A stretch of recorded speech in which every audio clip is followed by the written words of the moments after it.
Now, another presentation of iPulse Perspectives. In this interview, Lind Professor Martin Phillips talks to Kevin Neal, chairman of the Republican Party for Palm Beach County. Neal speaks about Donald Trump, the Republican Party, the press, and more. Professor Phillips starts off asking Mr. Neal what he believes in.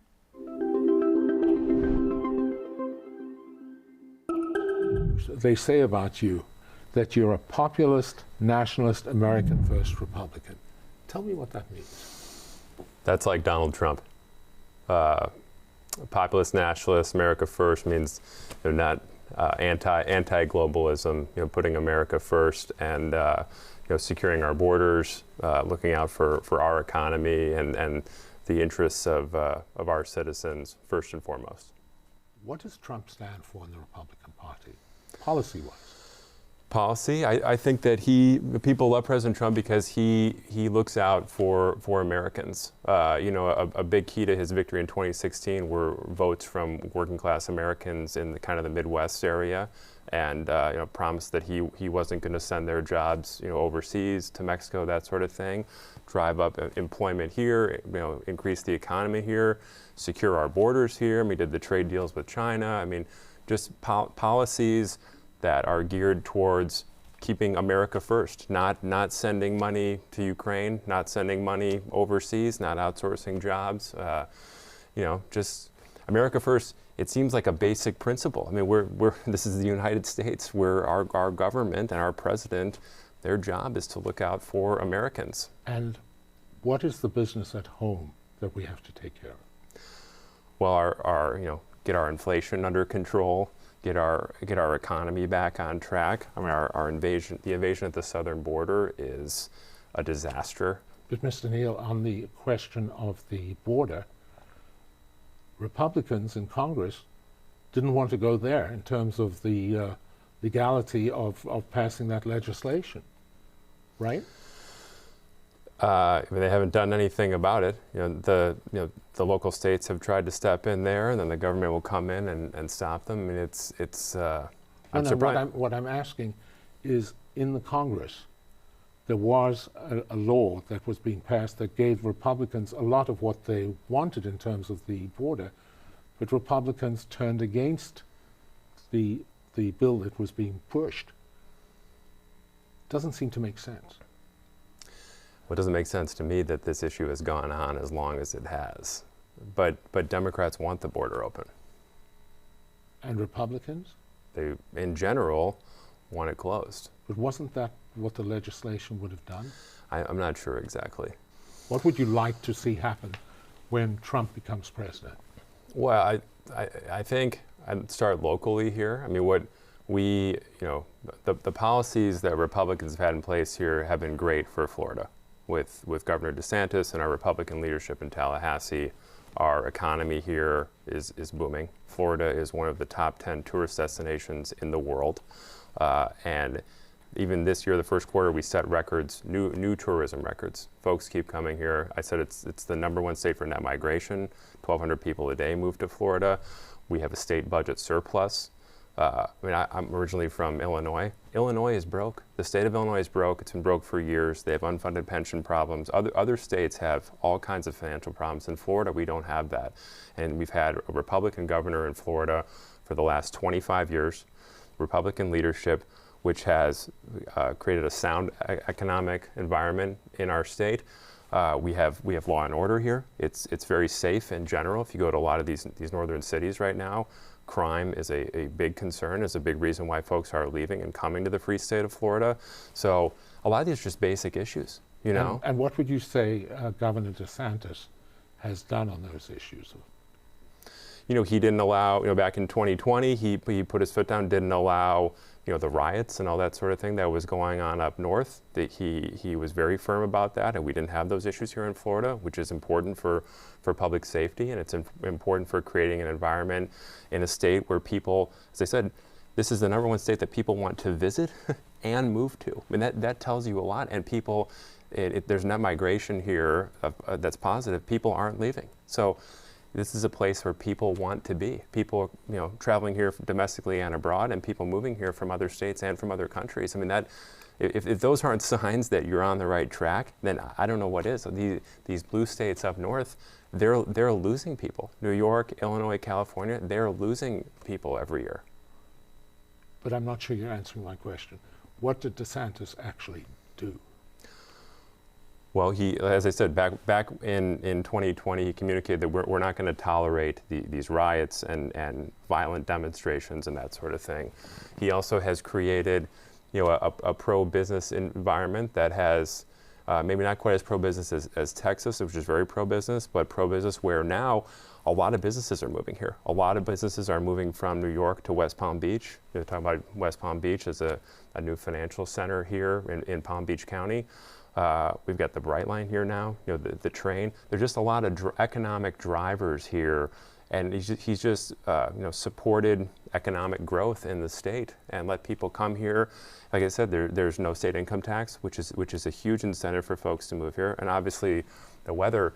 Just let folks come here and raise their family and run their business, and there's really no state in the country better to do that than Florida. In 2020, he kept the state open, which I think was very important for what we're seeing now. While other states and cities were shutting down around the country, after a very brief period, he said, Florida is open, and people started coming to Florida, and honestly, they haven't stopped in the last 4 years. And I think that was critical to the momentum that we're enjoying now.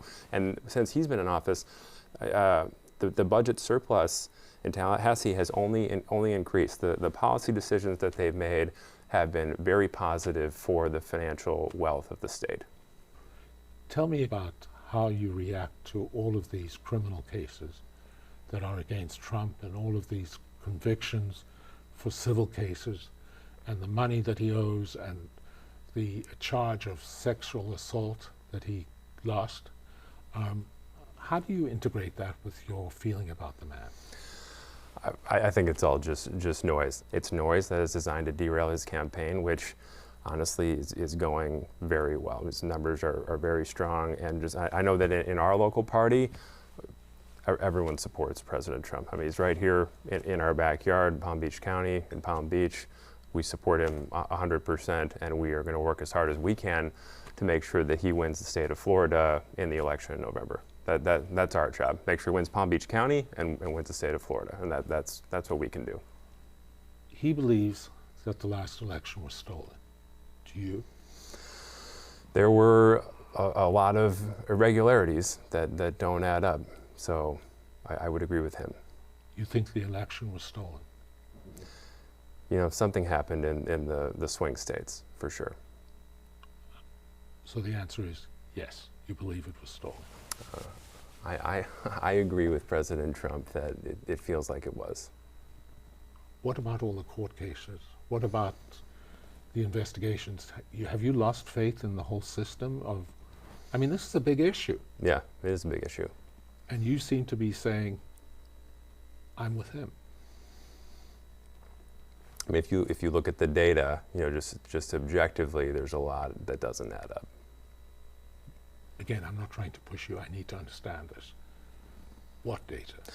Look at some. There are like 18 or 19 bellwether counties that they've tracked in elections going back decades, and he won. I think if it's 19, I think he won 18 of those counties, and those are counties that typically, when you win those counties, you win. And he's like the only candidate who's won those counties in the last, I don't know how many decades, that didn't win. So if you just objectively looking at statistical voter data like that, there's a lot of data like that doesn't add up. Well, so what makes you think that this election is going to be any different? I'm not sure. Our job is to turn out the vote, and hopefully, we can just put up overwhelming numbers for President Trump and support him, all the way to election. And as I said, we're going to work like hell here in Palm Beach County to turn out the vote for President Trump, and I know that our colleagues statewide are going to do the same. And we'd like to deliver Florida for President Trump in a big way. Hopefully maybe with a 10% margin. He won by about, I think, 3.5% last time, but with our increased voter totals here now, we're getting close to 1 million more registered Republican voters statewide than the Democrats. which is the largest margin we've ever had. And as I said, we've got more registered Republicans here than any state in the country now. And so we're going to look to push that with very strong numbers in the election for President Trump. The chances are, if he loses, I'm saying if he loses, that we're going to be going through this election denial. The election was stolen again. I mean, you've watched television. What are the chances that we're going to go through this all over again? Okay, I don't want to speculate. Our job is to hopefully make sure he wins by such a margin that isn't an issue. And but you're the head of the Republican Party in this county. In the county. Yeah. So we're going to control what we can control. We're looking to register Republican voters here locally, and then get out the vote by requesting vote-by-mail ballots. We want all Republicans in the county to request a vote-by-mail ballot, either vote with that ballot or vote in early voting, preferably, and then vote on Election Day as well. So we want to deliver votes in all three phases of the election there for President Trump and all of our other local candidates, so that they deliver convincing victories, so we don't have to leave this to chance. Right, but I'm talking about if he loses nationally.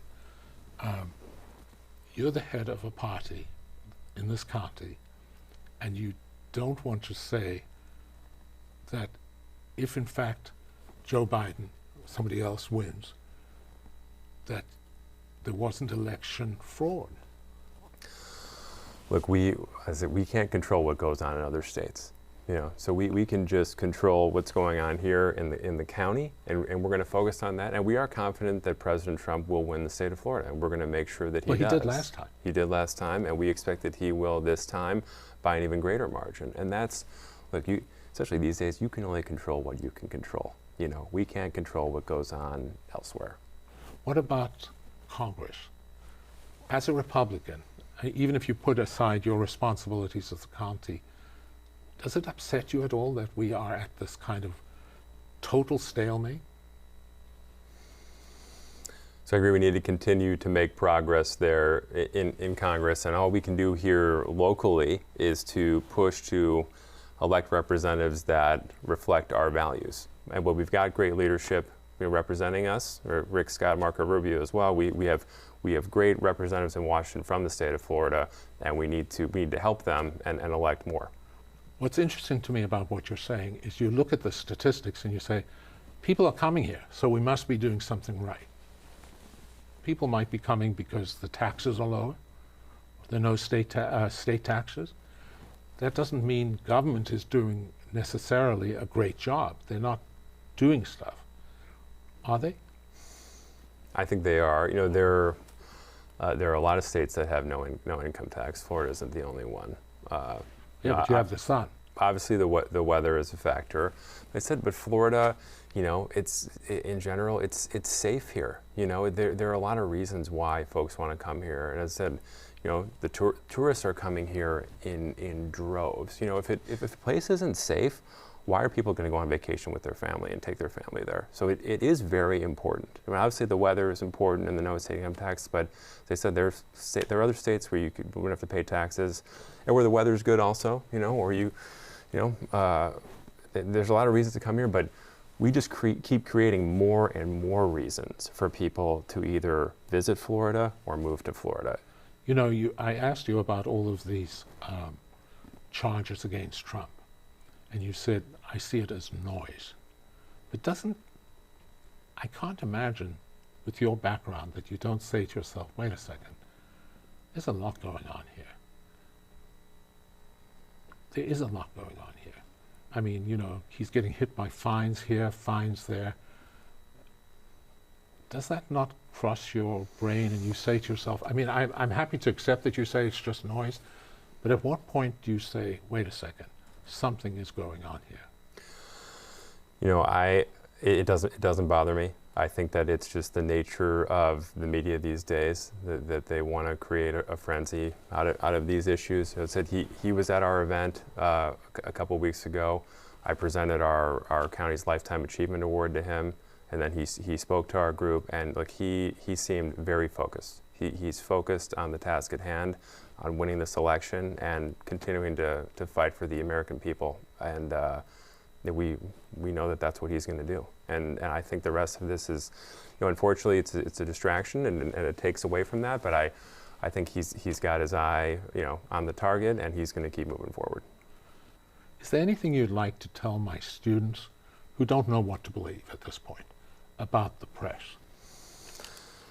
I think you need to, especially today, you need to seek out your own sources. I try not to follow the news and the media and talk. I'm in a position where I can talk firsthand, with our candidates, but students can do that as well. I mean, there are our local candidates here are having, they have debates, they give speeches, they have rallies, there are meetings you could go to. These folks are around and they're accessible, and you could hear them speak, you could ask them questions, and I think you should go out and see for yourself. That's what I try to do. I meet with a lot of candidates, and you've read something about so-and-so, but when you meet them, it's totally different, and a lot of it is sometimes just hearsay, and it's a narrative, and you should really, more than ever now, I think you need to go to the source, because there's so much media now with social media and all the other types of media that you don't know where, the information's coming from.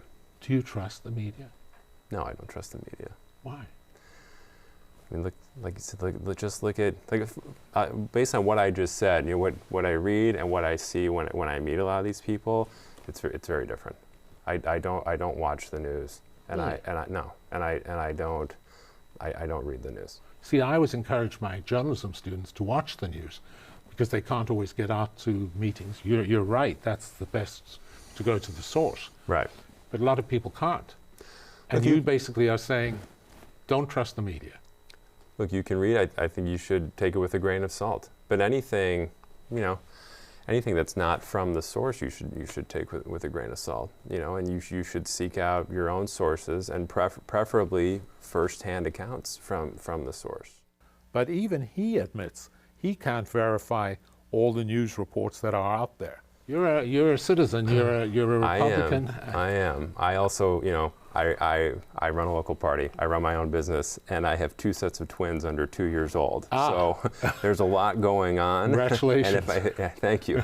And if I had more time, I would definitely read more about these issues. But there's only so many hours in the day, and I've been working on a huge fundraiser for the last 2 months and local elections where we had 13 Republicans elected out of 23 races on March 19th, and we have 3 more in a runoff right now. So we've been working on that, around the clock, and we're going to continue to do that before the runoffs on April 2nd. So, it's just a question of how you're going to prioritize your time, and there's only so many hours in the day. And as I said, having 4 little kids is a wild scene.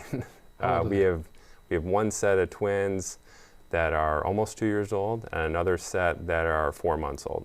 Do you see the fact that the media is all over the place, that a lot of people don't have time to go to primary sources? Do you see this as a problem? But you're saying it's a problem for you. There are a certain number of hours. We are, as just citizens, we're kind of flying blind. It is an issue, and we're looking to kind of control the messaging as much as we can. I mean, if you look up, most of the media in the country is more left-leaning and Democrat-controlled, so you're getting that viewpoint. You can seek out, Republican news sources. Or, I feel like, years ago used to be more kind of unbiased reporting, but it seems like now everything has a spin on it, for better or worse, and less just kind of, objectively presenting, what happened. So I think that's something you have to be careful of. I think I asked you this before, but what would you say to young journalists? You don't trust the media. I understand what you're saying. What should they do to make themselves better journalists? I think just be objective, and be fair, and just, you kind of have to let the story come to you. I'm not sure, because I'm not a journalism guy. I'm a real estate developer. So, just from interacting with journalists in this position, I just wish that they would be more objective. It seems like they kind of have a narrative that they want to push. I'm trying to push students to read. Obviously, they can't go to all of these meetings, and even if they were, they're Democratic meetings as well and Republican meetings. So I would encourage students, if they're interested in politics, they could work on these campaigns with us, which would be a great way to get firsthand experience. And there are a lot of local races that are really ramping up now. There's a real opportunity for students to help us on these campaigns, whether it's door knocking, going door to door, or calling and texting voters and that sort of thing, to get the messaging out firsthand for these candidates, and to also go out. A lot of times we'll go out door knocking and the candidate will come with us and go alongside the candidate. It's very powerful when I've done this. You knock on someone's door and they've got a question about some issue, and you text the candidate. They're down the street and they come down and they're at your front door and answering questions, and hear stories about this, about folks who got elected to Congress, and this is how they got elected. This is grassroots type strategy. That is one of our strong suits, and that we're going to employ to work to get Republicans elected in November. Neal says the Republican Party wants student involvement and says those interested can contact him at chairman@palmbeach.gop. And that's iPulse Live for April 5th, 2024. I'm Eleanor Bruce. And I'm Lisette Guillen. You can follow us at our news site, iPulsenews.com, and at iPulse on Apple News.